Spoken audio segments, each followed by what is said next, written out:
What happens when the human body collides with the sound barrier? What does it take to survive an ejection at transonic speed where flesh meets forces never meant to be endured? Welcome to episode 25 of the Acknowledge Action podcast. Today, we bring you the incredible story of Kegan Gill, a former Navy F-18 Super Hornet pilot whose life changed in an instant when he was forced to eject at transonic speed, his body slamming into the very barrier jets are designed to break, but humans are not. Kegan's story is one of extreme survival, resilience, and transformation. From battling life-threatening injuries to managing PTSD and the challenges of recovery, his story is a testament to the power of the human spirit. We dive into the moment of impact, the mental and physical battles that followed, and the groundbreaking healing methods, including holistic health and psychedelic therapy, that helped him reclaim his life. This episode isn't just about survival, it's about the choice to fight, to heal, and to find purpose beyond trauma. Kegan, thank you so much for being here on the Acknowledge Action podcast. I'm really looking forward to hearing your story and having a really amazing conversation with you here today. Thanks for having me on. This is great. We recently connected in the last couple of weeks, and full transparency, I just skimmed the surface of your story and your background, and I'm really curious, excited, like I'm in awe. And I have my little cheat sheet here. You got an audio book that was just released, I think, in the last couple of days, if not today. So we could talk about that. Yeah, was it today? So hey, please, give us a little bit of background. Navy pilot, tell us tell us your journey into the Navy and your story. Yeah. So just a real short summary. I'm a former Navy F-18 Super Hornet pilot. I had a pretty wild experience while in the military, and that led me on a healing journey over the course of now 11 years. Yeah, I think you and your audience is in for a pretty wild ride, which I hope can help translate into their lives in ways that are positive for your listeners. Give them some practical steps, because we all go through really challenging times in our lives, and oftentimes we choose to suffer in silence because we don't want to talk about things that are going on in our minds at times, especially when things are getting hard and dark. But anyway, I'll get kind of more into it, and we'll get more into that down the road here. But I ended up going into the Navy. I went to community college. I went through a flight program at the community college, and I became a flight instructor by the time I was a junior in college. I finished a bachelor's degree, and then I spent some time flight instructing to build hours, and I spent about a year flying as a corporate pilot after college. Oh, wow. And I actually had a friend, Mark, who was going into the Navy. He had been prior enlisted in the Air Force, and he was trying to go back into the Navy to fly. And so he started talking to me about it, and my ears kind of perked up, because I thought, well, in order to fly for the military, you have to have gone to the Naval Academy or one of the service academies. Your dad had to be an admiral. Like, I didn't understand how it worked at all. And it turns out that's not true at all. Like, all you needed to go to Navy OCS was a bachelor's degree. That was really the only qualifier. And so he kind of pointed me in the right direction, and I put together a package, and before long I was accepted into the Navy. And I headed to Newport, Rhode Island, where I spent 3 months going through boot camp. Basically, you're getting yelled at by Marine drill instructors. You're on your face doing push-ups. You're drilling with a rifle, marching, going to academic classes, just cramming a bunch of useless information into your head. A little condoned hazing to just see if you really are serious about this career choice. And made it through that. And at this point, I had applied to the Navy specifically for a pilot position, but I still, while that got my foot in the door, there was no guarantees. And so the whole way through it gets very competitive. And early on, it became competitive for us because there was a huge cut in the budget for funding guys going through training. So very early on in the ground school phase at what's called aviation pre-flight indoctrination, we found ourselves having to get a 95% average on every single test. Otherwise, we were out. Wow. They were cutting people left and right. And normally this is that initial part is you just got to get an 80% and pass through. But because of the cuts, they were requiring very high grades and high standards. And a lot of people were cut from the program early on. I was fortunate to make it through that, made it through the initial water survival training, and then headed to Corpus Christi, Texas, where I learned to fly the T-34 Charlie Turbo Mentor. It's a single-engine turboprop aircraft that the Navy used. Now they've transitioned over to the T-6 Texan, which is a little more sporty with an ejection seat, newer avionics. But I made it through primary flight training, selected tailhook out of that. And so I headed to Centrifuge Trainer in Lemoore, California, where they spin you around and see if your body can handle the G forces. Fortunately, being a short, fairly stockier guy, I was able to handle that, no problem. And then I headed to Kingsville, Texas, where I underwent about 6 months of intermediate jet training.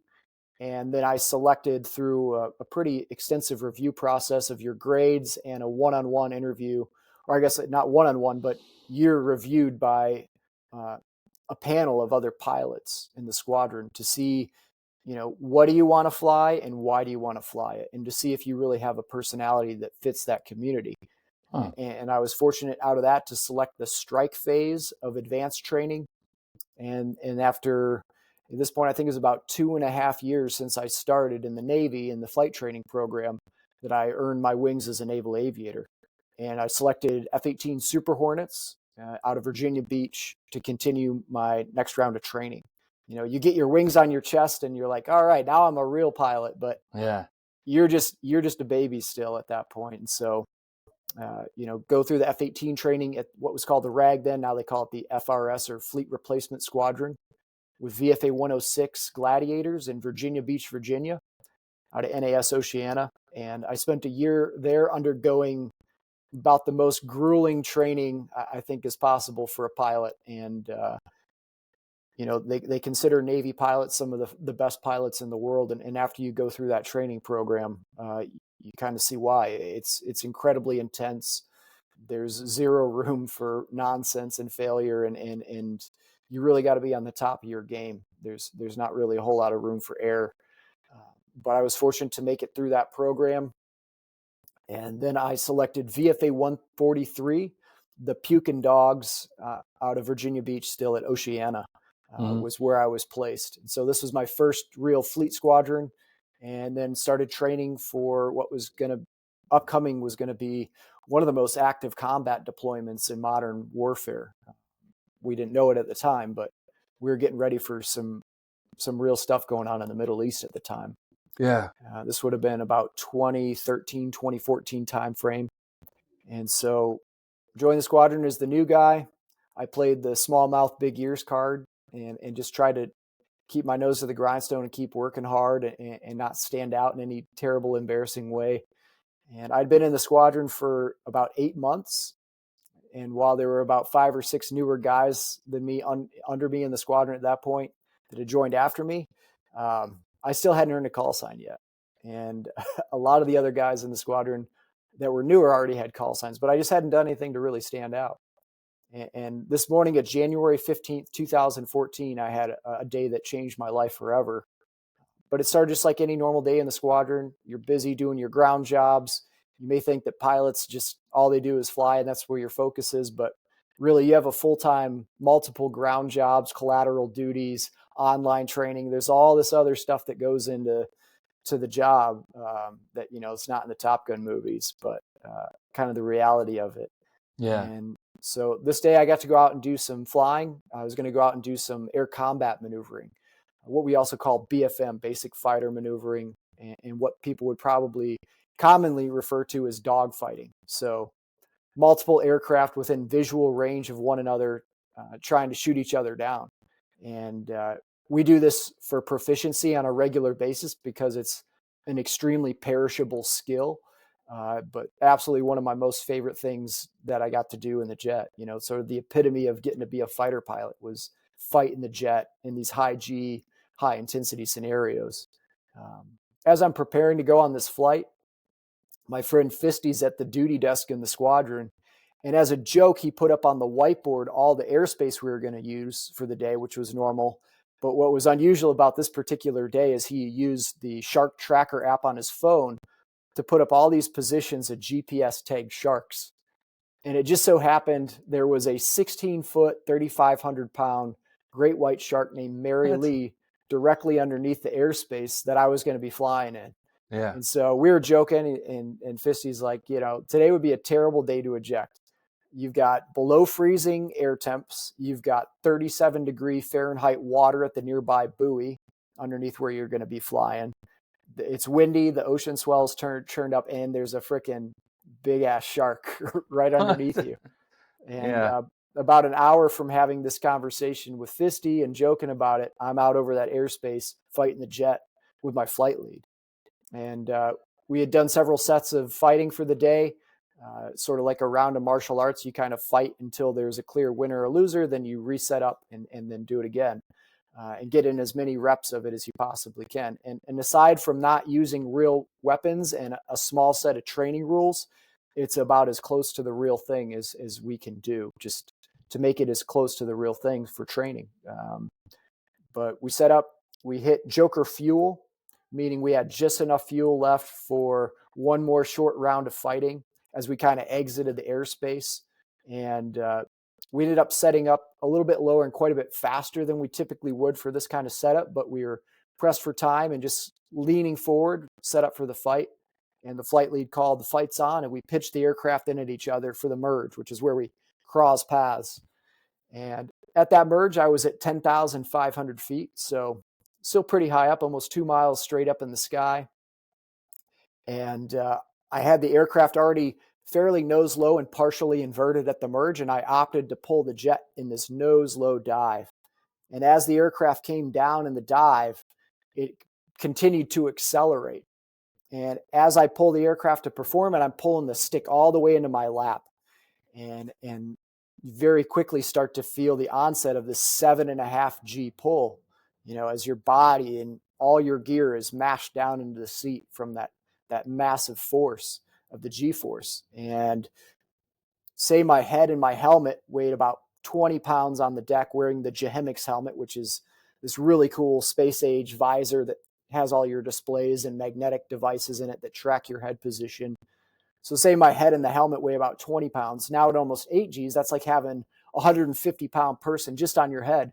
And you're looking around, you're trying to keep sight of the other aircraft while you're controlling the aircraft. With all your gear and body, I weighed about 1,600 pounds. Oh my gosh. So you can feel all that just crushing your body as you're breathing with the anti-G straining maneuver, squeezing your legs and core, forcing that blood up in your head. It's very intense. And then all of a sudden, as I hit about bullseye nose low in this dive down towards the ocean, the aircraft just eased. I was commanding the aircraft to pull as hard as it could, and then all of a sudden it just stopped turning. And it was like going around a sharp corner in a sports car and then having your steering wheel kick back halfway. Only instead of now skidding off of the road, I'm stuck in a dive at the ocean. I held on. I heard the radar altimeter go off, letting me know that I was going through the hard deck at 5,000 feet that we placed there for training purposes to give us a safety margin in case something like this were to happen. But very, very quickly, that ocean just started to fill the windscreen as the ground or the water approached from below. I noticed that I could see the white caps and the swirl of the ocean, and it was just an overwhelming sense of ground rush that I was not going to get out of this alive. And 2 seconds before impact, at a 51-degree nose low dive at 695 miles per hour, I pulled the ejection handle. And a normal ejection is incredibly violent. Even if you're straight and level in a controlled ejection scenario below 180 knots, it'll still cause permanent spinal compression just from the force of the ejection seat rocket going off underneath you. And then flail injuries are really common, where your arms hit that high-speed air and it can rip your shoulders right out of the socket or break your arms. Where I ejected at was well outside the survivable envelope for the ejection seat. Mm-hmm. As I came out, first you get this 50G instantaneous boost of the rocket going off under the seat. How many G's? 50G Wow. instantaneous. Oh my That gosh. eases to 12 to 14G sustained rocket boost. But that's enough to just kind of crush your spine like a freaking soda can. Yeah. And within 0.4 seconds, you've cleared the canopy. The canopy explodes away, the rocket goes off and shoots you out. And that part was very violent. But then what was especially violent in my case was impacting the sound barrier with my body. I'm at transonic Mach, so right before I break through the speed of sound was the speed that I was coming out at that altitude. And that airflow just impacted my body like an explosion. The force of that instantaneous impact was 100 times the force of a Category 1 hurricane. And it ripped my helmet off, smashed my face up, broke my C1 in my neck, fractured my left scapula, ripped my shoulders out, shattering both the humerus in my upper arms. The humerus in my right arm tore through my right brachial artery, causing internal bleeding. My left forearm shattered the radius and ulna and severed the median nerve, which controls my left hand. The brachial plexus, the nerve group that powers most of your upper body, that was damaged from the spinal compression. It was so fast that the dry suit that I was wearing to protect me from that frigid ocean water shredded apart. The gear on my vest ripped off, my radio, my signaling equipment, my arms being completely destroyed. I wouldn't have been able to use it anyways, but none of the gear on my survival vest made it out without being ripped away. My feet were flailing so violently in that near sonic airflow that the steel toe boots on my feet became like medieval maces, smashing open my lower legs, causing 2 open tib fib fractures, chunks of my bone coming out, now chumming the water for Mary Lee circling below. And in just a few seconds, that parachute deployed and was able to slow me enough that I didn't die on impact with the ocean. Mm-hmm. The aircraft plummeted into the ocean and just vaporized. The largest pieces that they found of it were maybe the size of a crumpled up license plate. And very quickly, this parachute that had just saved me went into the ocean and started to pull me under the current. Yeah. I had another gear malfunction with what's called the SeaWRS, which it's a saltwater activated explosive device that connects your harness to the parachute risers. And what that's supposed to do is when you go into salt water, it's supposed to set off this little explosive device that disconnects you automatically. Because upper body injuries are so common in high speed ejections, you often can't reach up and manually disconnect the coke fittings. But that system malfunctioned. My beacon malfunctioned. So now I'm just a little dark head. My helmet had ripped off with all the reflective tape. And now I'm just being pulled under the surface of the ocean. Fortunately, my flight lead spotted the parachute opening and was able to drop a GPS mark of my location, which was now rapidly shifting as the currents of the ocean started to drag me away.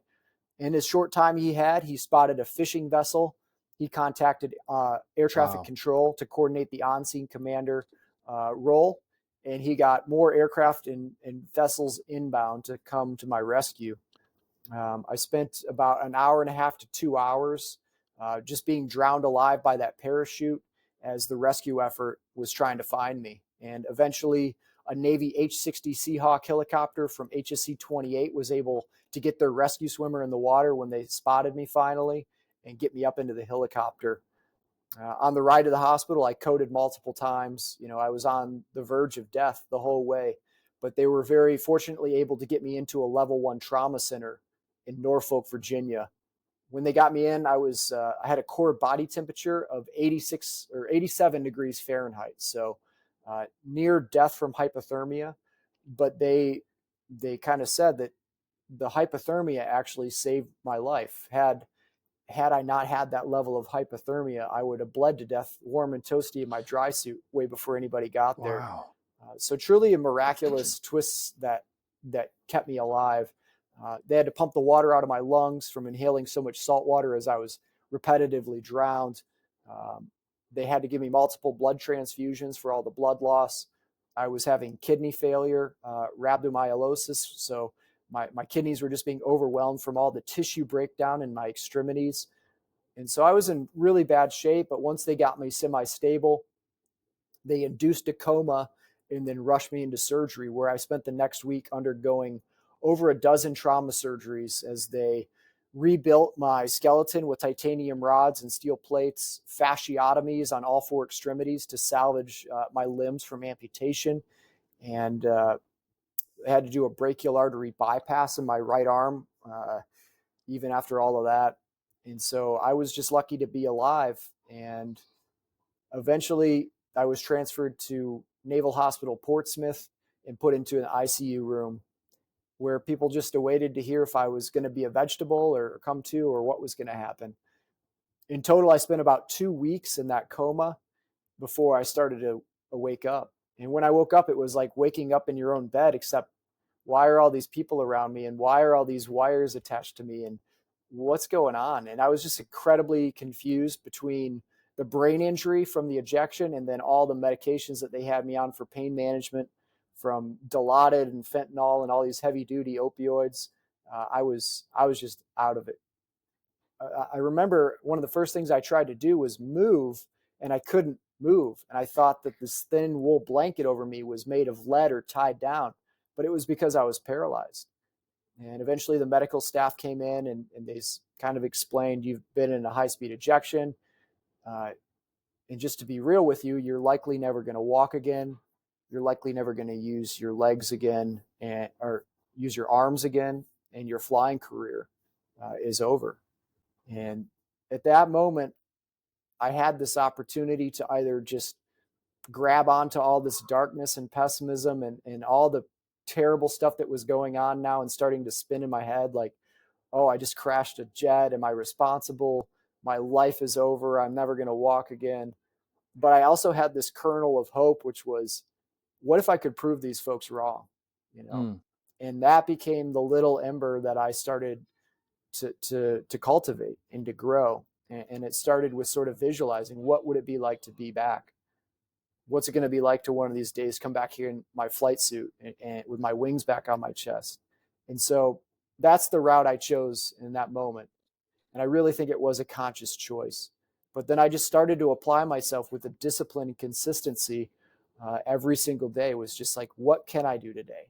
I can't move, but maybe I can like start to wiggle something.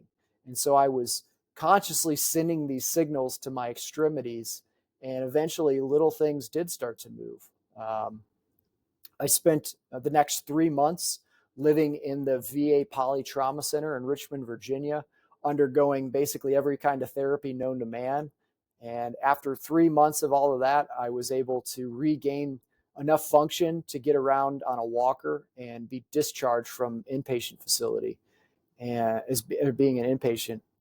And then I spent the next 2 years undergoing more surgeries, going through this entire review process and investigation from the mishap, gaining a stack of medical waivers, overcoming prescription drug addiction.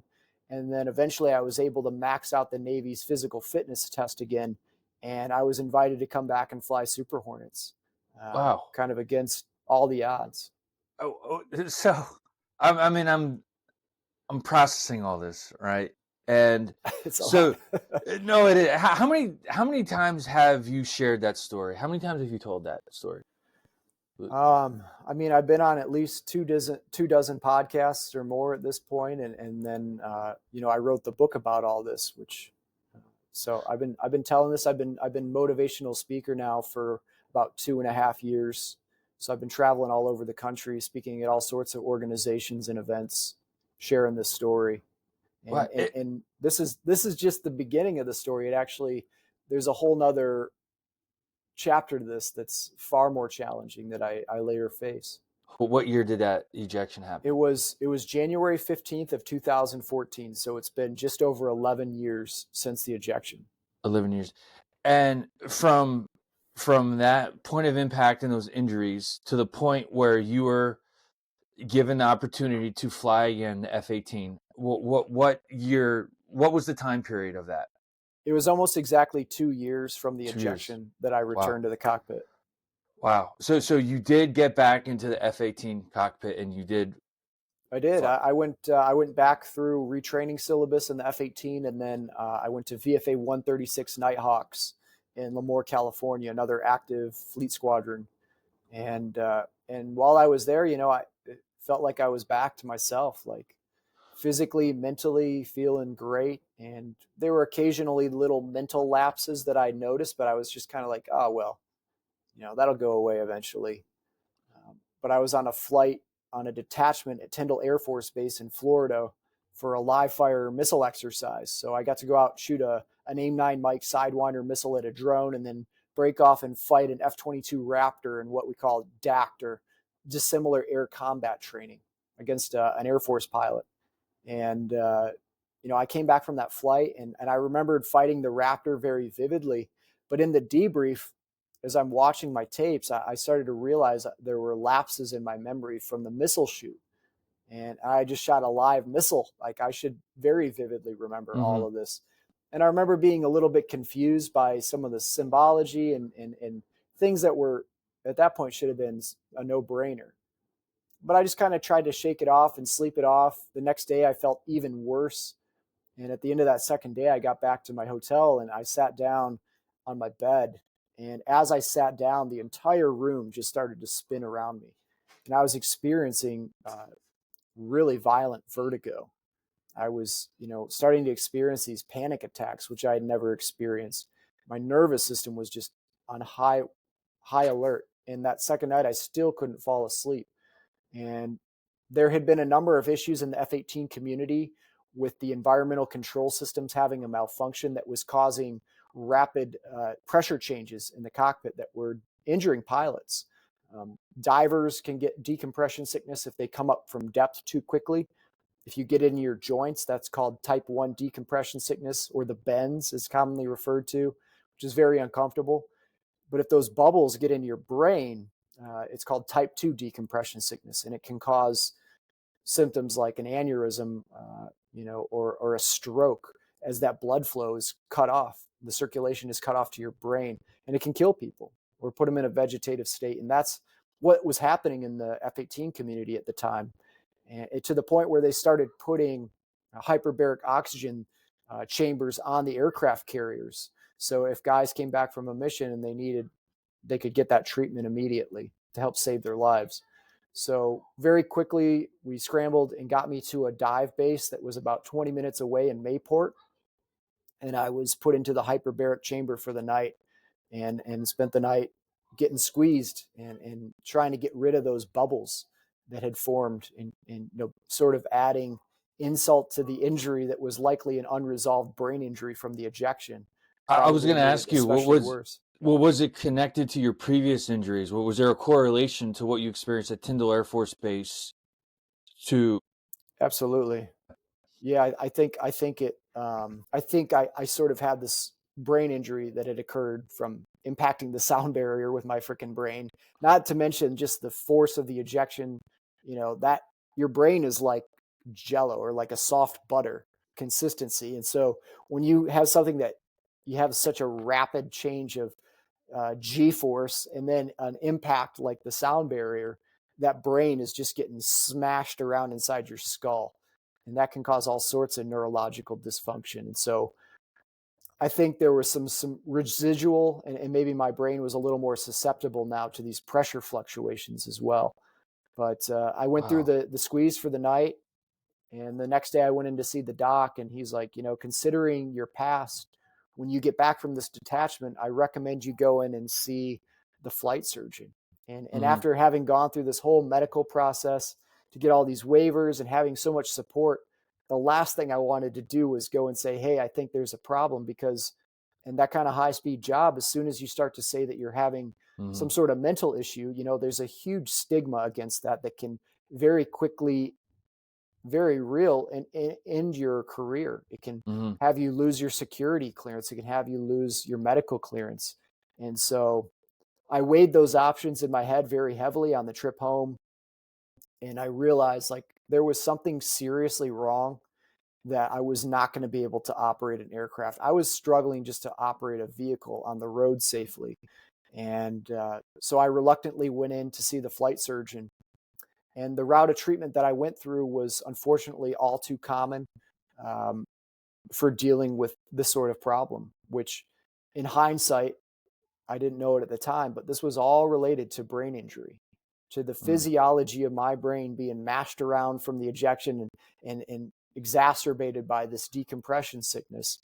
Um, but what ended up getting the attention was very quickly I got a delayed onset PTSD diagnosis, and then it became a behavioral health issue, which involved initially just talk therapy, sitting down with the psychologist, and eventually that led to the use of psychotropic medications, SSRIs.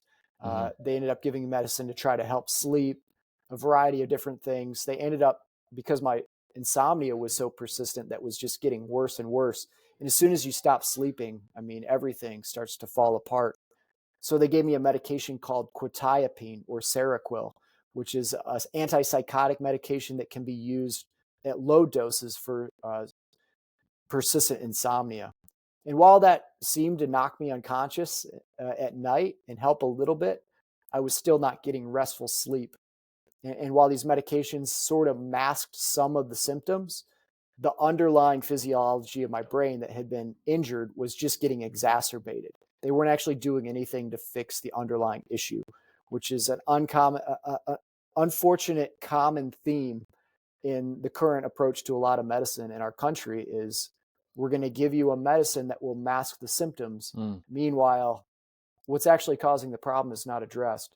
And as time went on, I continued to get worse, which meant I needed more medication, which means things down the road got worse and worse, to the point where I went from experiencing this insomnia, mental dysfunction, cognitive impairments, memory issues, to experiencing hypervigilance and paranoia, being afraid all the time. And that evolved into full-blown psychoses, where I was so sleep deprived and my brain function was so out of whack that I could no longer distinguish between my imagination and reality.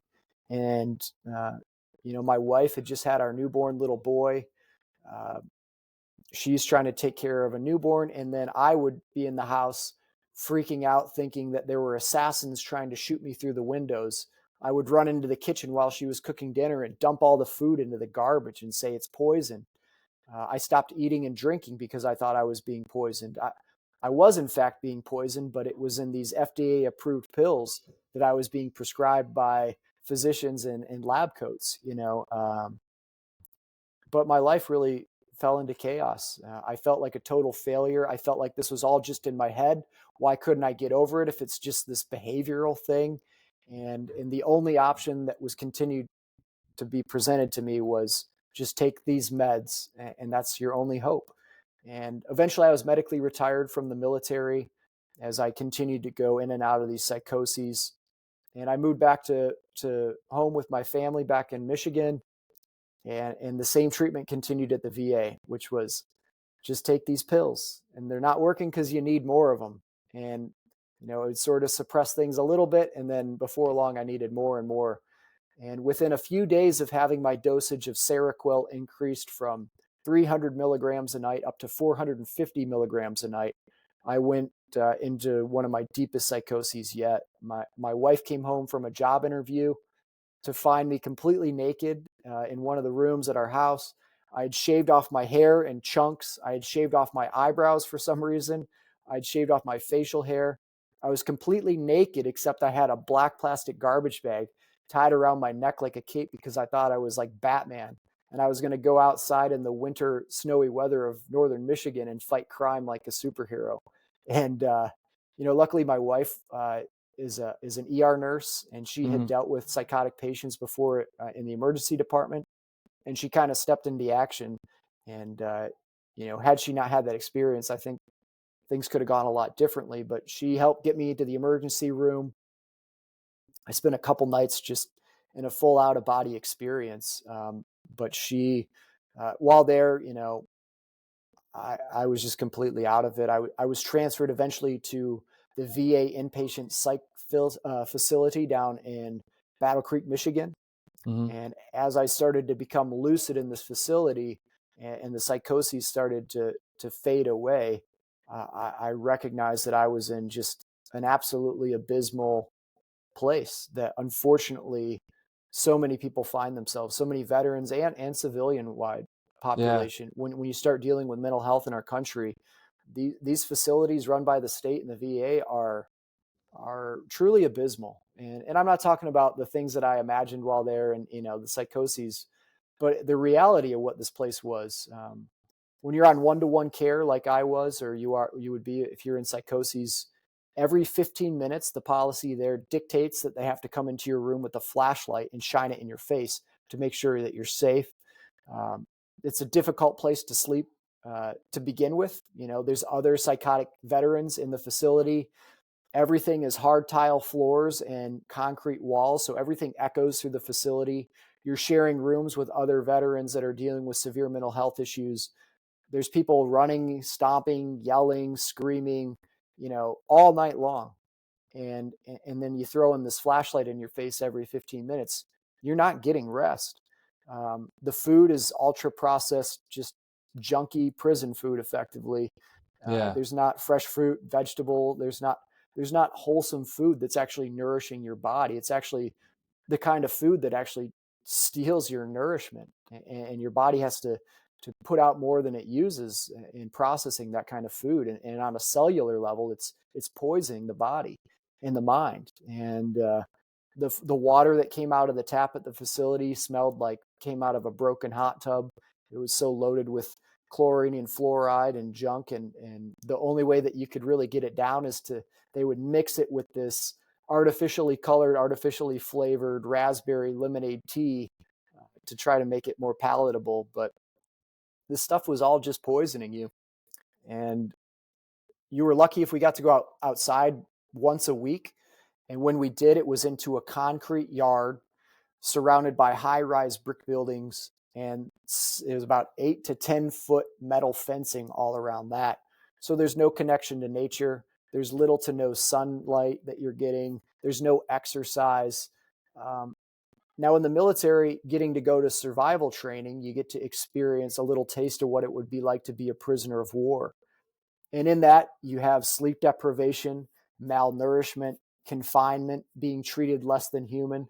Um, and you take perfectly mentally and physically capable, robust human beings, and you put them in that scenario with sleep deprivation for within a few days, people start to experience very commonly.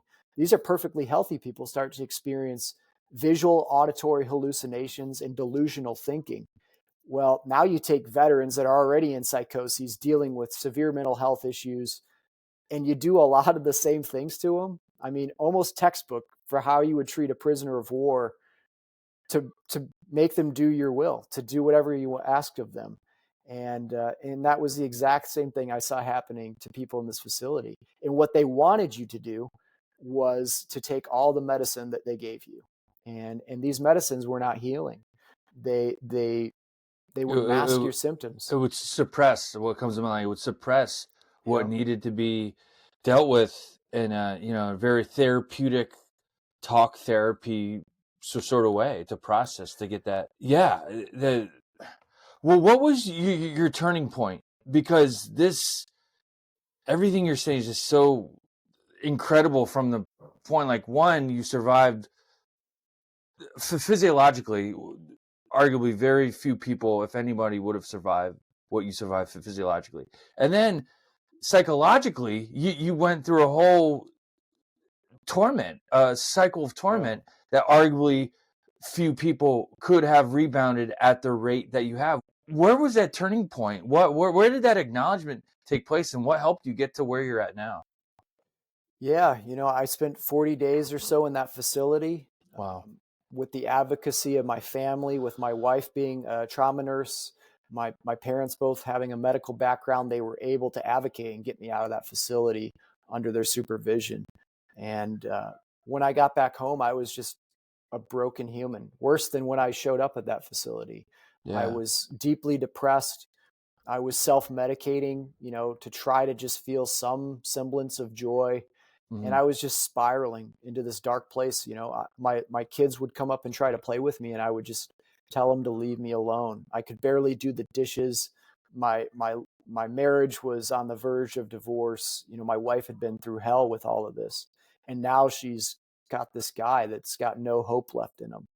And I felt just a deep sense of betrayal through the government that I had served honorably, to see the way that people were treated in that facility in a way that benefits the pharmaceutical industry, but it does not benefit the patient, doesn't benefit the veteran. So I was just in a dark place, man. And what really brought me out of it is I had a friend give me a book that was about ways to improve your holistic nutrition, how to eat better, how to exercise. And so I at least had enough spark to try to implement some of that in my life. I have always eaten pretty well, but I really did a deep dive on my nutrition. I did a deep dive on my sleep, and I started to see these holistic ways to approach mental health.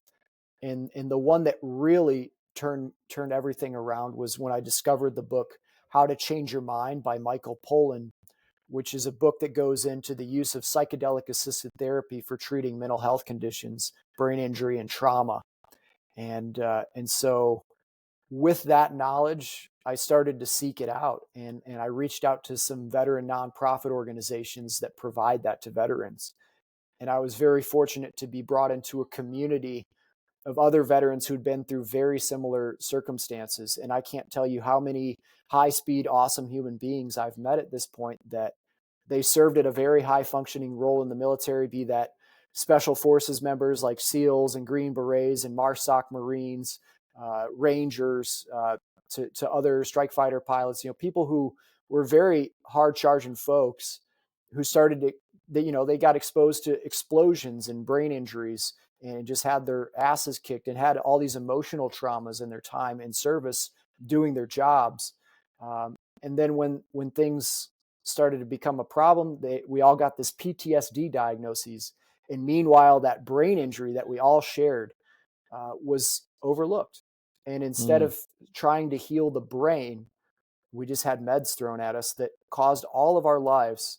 I mean, it's over 90% of the people that are prescribed psychotropic medicine have adverse reaction to it, that causes people to lose their lives, causes people, to find themselves on the street with no family. And I've heard this so many times, and it's such a common theme, but I was at least connected with this network of veterans and nonprofit organizations that gave me a different way ahead, and gave me access to psychedelic assisted therapy. And the big turning point was the organization Heroic Hearts, run by Jesse Gould, a former Army Ranger who went through his own challenges like I've described, and decided to start his own organization to get more people access to psychedelics, or indigenous medicine in this case. And he got me a trip down to Peru. I went down and I spent a week with the Shipibo, undergoing multiple ceremonies with the medicine called ayahuasca. And this combination of a shrub and a vine that grows in the jungle has been used since prehistory with these Shipibo natives to heal and to connect them to something much deeper than themselves. And over the course of those 3 ceremonies I experienced there, I had a massive alter of my perception of reality. And, I was connected to something much greater. And at that point, I didn't have any sort of deep religious or spiritual beliefs, but it connected me to something truly beautiful in a way that is almost indescribable, and something that I think people have to experience for themselves to really understand it. But through that change in perception, plus the huge benefit that these indigenous medicines provide to our nervous system, it sort of resets your dopamine system. It resets the addiction center of our brain. It resets the nervous system. It accelerates neuroregeneration, and it just gives you this deeper sense of purpose in life. And to use Michael Pollan's analogy from How to Change Your Mind, it's like a fresh snowfall over the ruts of all these negative emotions that you've experienced all these negative behaviors that have sort of become who you are, maybe. And it gives you the opportunity to set a new path down this mountain in the fresh snow. And that's where I found myself, was with a whole new perspective and the opportunity to build new habit patterns in my life and recreate myself. And over the course of the next couple of years, I was very fortunate to get access to traumatic brain injury clinic down in Dallas through another nonprofit organization called Defenders of Freedom. And down there, I spent 2 weeks. They did a very deep dive in my blood work, and they were able to see all these biomarkers and paint a very accurate picture of where my physiology was off, and then target that through nutraceutical supplementation largely, and start to heal the brain for real. And through all my healing process prior to that, it had really just been going into a clinic with the VA and having them have you tell them how you feel. And it's a sort of emotional approach. But these folks were actually looking at the metrics and saying, Yeah. oh, here's where this hormonal level is off. Here's where this biomarker is in an unhealthy place. And they discovered all these underlying things that had been caused by the brain injury and years on these psychotropic drugs, and then started to fix them. At the clinic, you're doing all these different modalities that I had never gotten access to through the VA. And many of them were very simple. Just following a popsicle stick with a little sticker on it with your eyes helps to heal the brain. Standing on one foot while reciting the alphabet backwards, or categories of, you name it. There's all these things and brain games and training that they were able to do at the facility that within a 2-week period, I was sleeping better than I had in a long time without the use of any medications anymore. I was getting a lot better with my memory was starting to come back. Wow. Physically, I even started to look better. Like I was regaining muscle tone. I was regaining my physicality. And, over the next few years, I just went through this transformation that was truly miraculous. And largely, it was based on the foundation, which was getting good sleep. There's an outstanding book out there called Why We Sleep by Dr. Matthew Walker. Mm-hmm. And it really gives a deep dive into not only the importance of sleep that is kind of taken for granted, especially in our crazy Western lifestyles where sleep oftentimes gets shrunk down more and more and more as we get busier and busier with life, but also just practical tools for how to improve your sleep naturally, from, blackout curtains, getting rid of all the lights in your room, having a pre-bed ritual of like a warm shower or bath, lavender, sort of cleansing the room so that there's nothing that's going to distract you. Almost a little like a sleep etiquette or a sleep hygiene list. Like sleep this hygiene, is what yes, exactly. the sleep hygiene, really setting yourself up for that quality, such a important healing element daily. I know it sounds almost like we almost take it for granted. There's one word you said quite a few times that is very important, that has really everything. I mean, you said a lot that it's really is meaningful and impactful, but there's one word that really jumped out to me that I think is very important to highlight, and that's access. You said access a couple times. You get access to information, to healing, to understanding, and kind of just inventorying what you've shared in the last 40 or so minutes. That's access points are so critical, whether to help us process, to have that talk therapy, have that opportunity to process to what we experienced, what we went through, and to help identify a path forward, and to process and understand that it's going to be a challenge, and it's you're going to need a life hack toolbox and a team behind you to help you get through that. So I just wanted to share that because you said that. I was like, I was thinking that as you were saying, then you said it. I'm like, yeah, access. I like you were given access to what you needed to. Sometimes access comes banging down our doors. Sometimes we have to go asking for it. We have to go on a journey for it. And I believe, what this podcast represents, it starts with that acknowledgement piece, whether it's forced upon us or we have that self-awareness, like, okay, this is tough, this is challenging, and I need access to get better, to heal, to empower myself, to take inventory. So I wanted to share that because there's so much more I want to say and follow up and just add clarity. But man, taking all this in is just this is incredible. Yeah, there's truly some miraculous healing tools that are outside the beaten path of mainstream medicine that aren't provided at the VA or through TRICARE or mainstream medical insurance.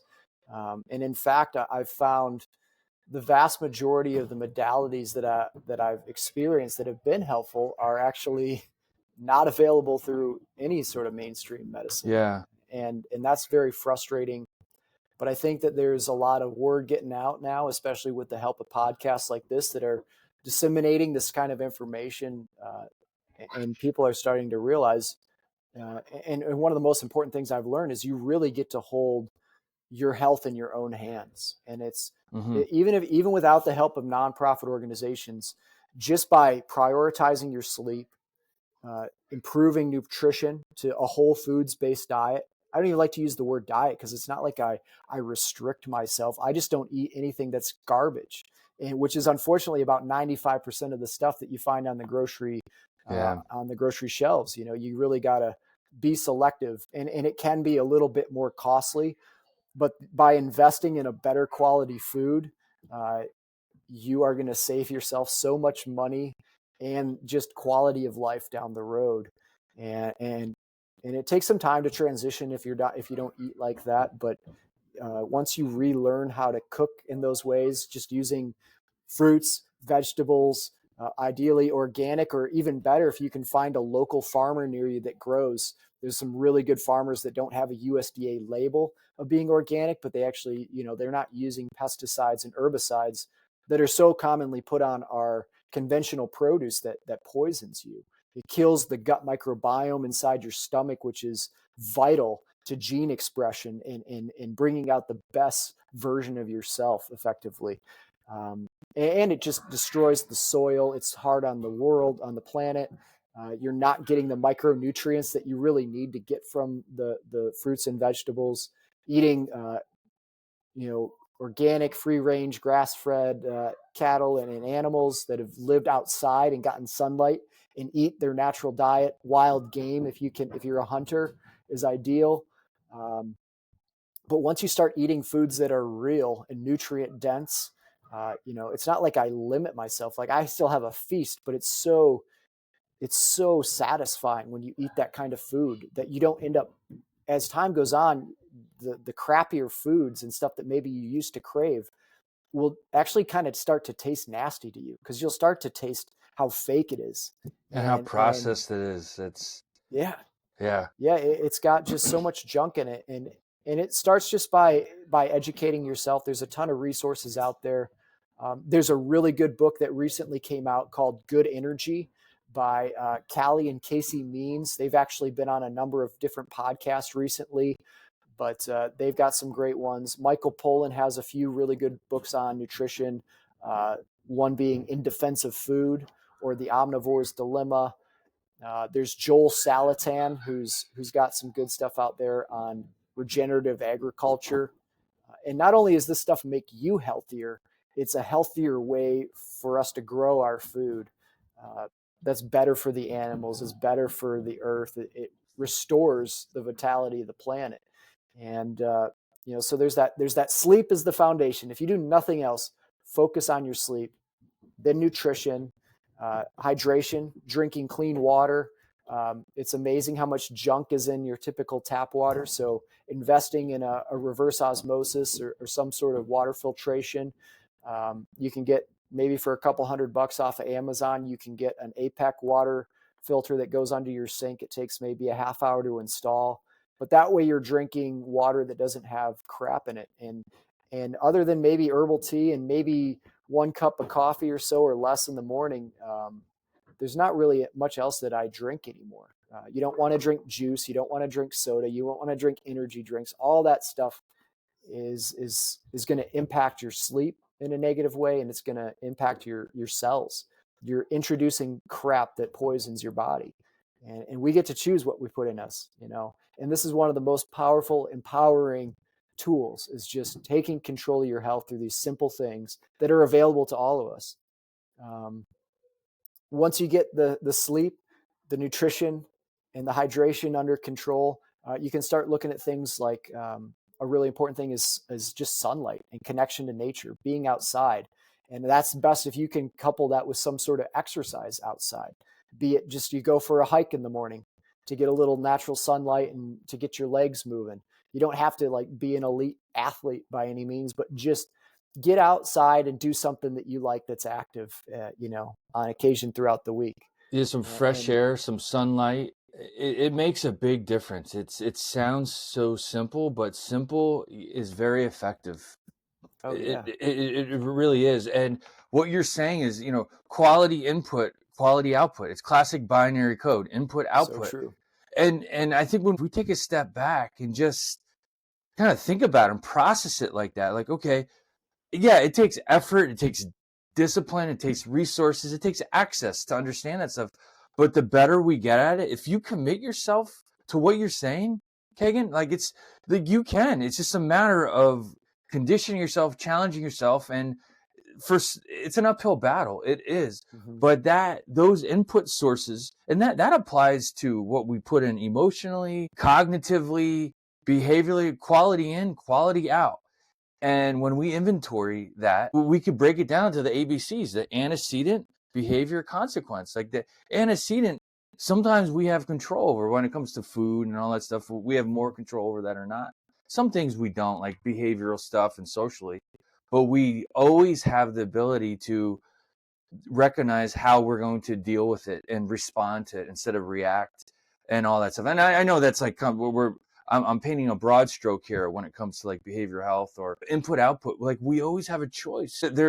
And you're sharing a lot of great resources. Viktor Frankl, Man's Search for Meaning, what he went through, all that stuff, being in concentration camps. He said at the end of the day, they couldn't take away how it felt when the sun rose. It was the sunrise. And it's a mindset. And we could be in the most challenging, horrific situations, but yet we could still dig deep, dig down and acknowledge and identify, hey, this is how I want to handle this, how I want to proceed. And Kegan, your story is just that. Because I just want to go back to what you said, how like when you woke up from your coma and you woke up from your injuries and you were a little more coherent. You were somewhat coherent where he's like, I could go to this dark place.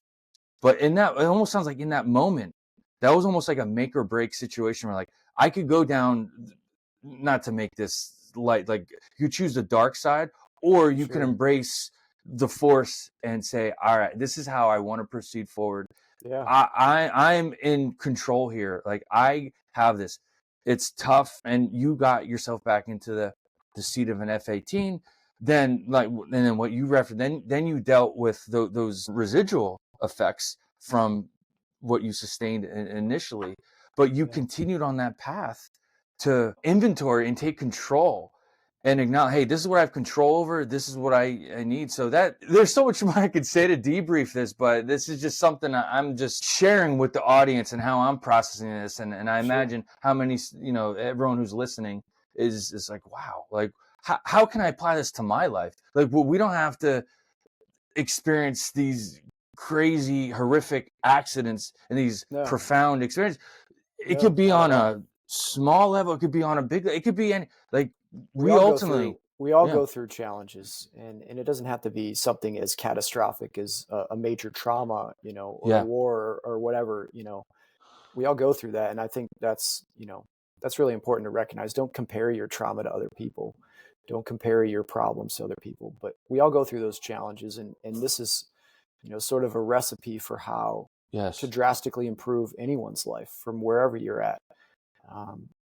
And yeah, I really hope it can help inspire people that maybe find themselves at the bottom of that dark pit. Cause I remember being there, especially with the mental health journey, being at that place where I was just broken and continually told that there's no other way to treat this condition. And I was always going to have this PTSD problem. And I just had to take the pills that were making me more and more miserable and more dysfunctional. But that's just not the truth. And I remember wishing that I had the knowledge that I have now. And that's what I want to share because I know there's so many people in our country and the world struggling and just stuck in a dark place, but just realize that you get to be the captain of your own ship in your health. and the decisions that you make. And you don't have to be perfect, but in every moment of every day, you get to make a conscious decision of where you go from here. And I want to encourage you to, choose the light, choose to move forward, take the next step, whatever that is, and then apply the discipline and consistency towards where you want to end up and visualize that. And you might be amazed at the way that you can transform your life. And things are going to come at us that we can't control. That's just part of life. Mhm. But try to start to see that those are simply lessons that you're going to experience to make you stronger. And after going through all of this trauma, I have an appreciation for it, because I don't think I could be the person I am today without having experienced such darkness and such hardship. And there's a great quote I really love from Carl Jung, and it's, "In order to grow to reach the heavens, we must have roots deep into hell." And this Mm. theme is repeated so many times in human history, from like the yin and yang, the tree of life. We see there's this kind of this darkness and the light. There's a relationship between those, and by being through more hardship, it's just going to enable you to grow into an even more beautiful human being. That's an incredible message, and it's so spot on to the ethos of acknowledge to action, and to highlight your story. And I, I know you had an audio book come out, and you're accessible on Yeah, the web, because I know I want to follow up. There's so much more I want to absorb from it, and follow up, because you dropped some great resources. I'm going to share that on the Acknowledge to Action website, along with the YouTube channel and all that too. But also, I want to direct everyone who's listening to hear more about your story. So can you just share about your audiobook that came out, I think today or within the yeah, last couple of days? And yeah. So I was kind of inspired through this journey to share it, and I decided to write a book. The book is called Phoenix Revival. no, Uh, okay. this released about a week ago, and then as you mentioned, Matthew, the audio book dropped today on Audible. Okay. So whether you want a paperback, hardcover, ebook, or if you prefer to listen on Audible, those are all options that are available. Um, you can find me at kegangill.com, which is KEGANGILL.com. You can also find me on Instagram.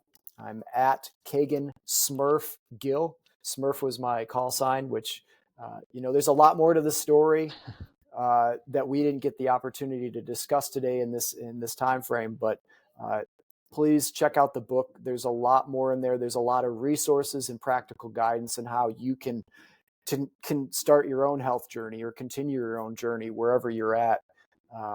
But please feel free to reach out to me on those platforms. I'm in the process of setting up a coaching platform so that I can help others through this.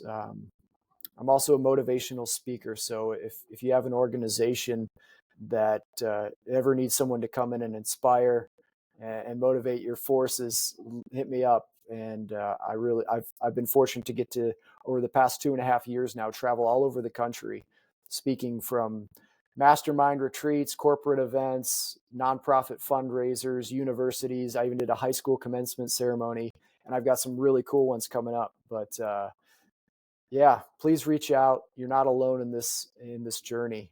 And one of the hardest things that we have to do to start getting better is just to ask for help. But know it's out there for you.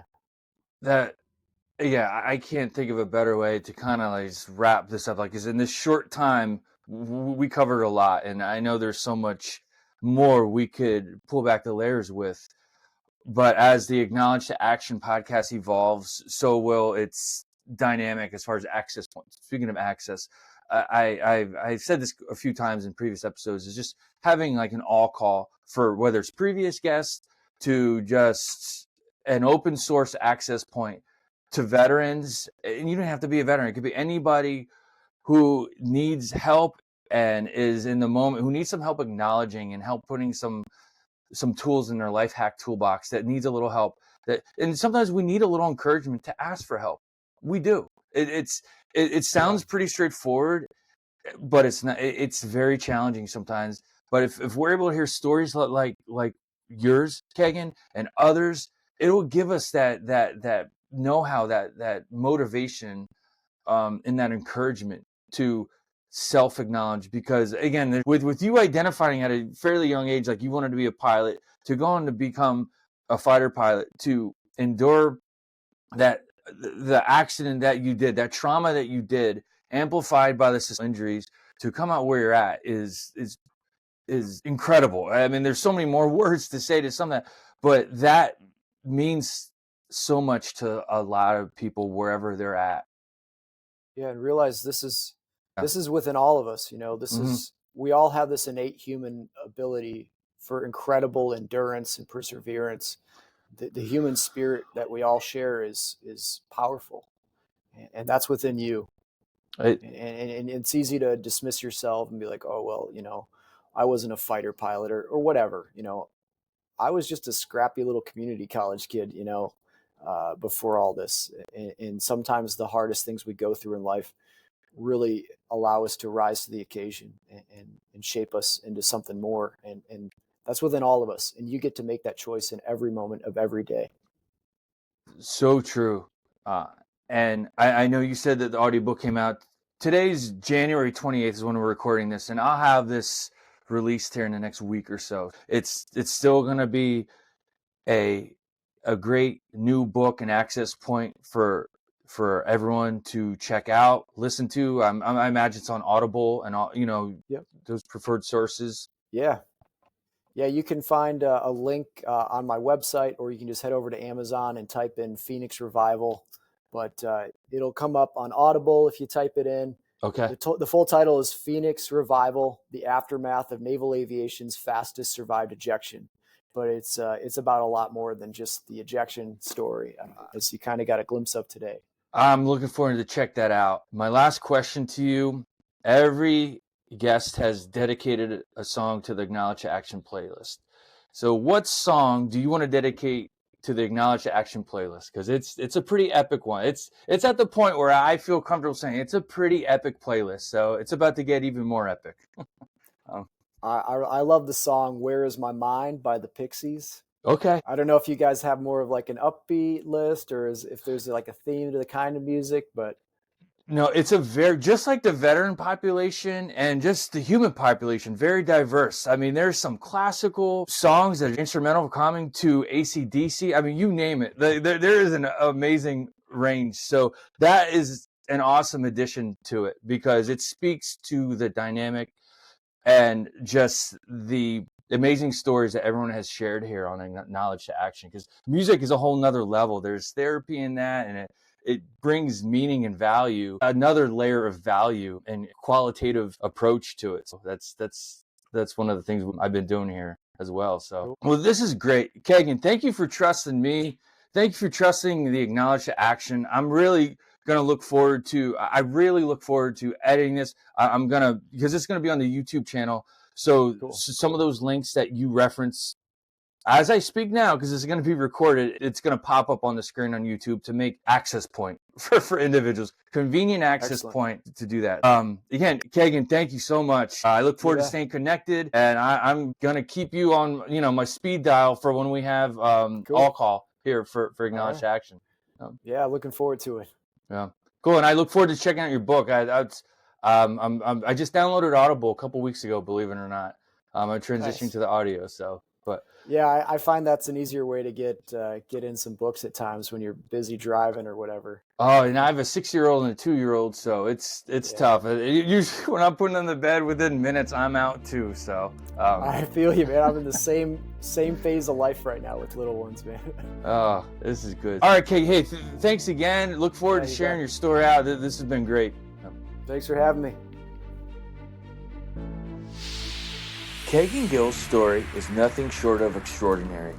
From the unimaginable being ejected at transonic speed, colliding with the sound barrier, and surviving against all odds, to the mental and physical battles that followed, his journey is a testament to the power of resilience, mindset, and healing. Kegan's experience reminds us that trauma doesn't define us. Our response to it does. Whether it's through community support, holistic healing, or stepping outside the boundaries of conventional treatment, there's always a way forward. If you want to dive deeper into Kegan's journey, be sure to check out his book, Phoenix Revival, The Aftermath of Naval Aviation's Fastest Ejection, where he shares the full story of survival, recovery, and transformation. It's a must-read or a must-listen for anyone seeking inspiration and insight into the power of resilience. If this conversation resonated with you, share it with someone who might need to hear it. And remember, healing is possible, change is inevitable, and the choice to move forward is always ours to make. Thanks for tuning in to the Acknowledge to Action podcast. Be sure to subscribe for more inspiring stories and valuable insights. Leave a review and follow us on social media. Your support helps us continue these important conversations. Remember, no matter where you are on your journey, you are not alone. The path doesn't end here. Keep pushing forward, believe in yourself, lift others up, and cultivate strong, authentic connections. Until next time, stay safe, be well, and keep moving forward with the power of Acknowledge to Action. This is the Acknowledge to Action podcast.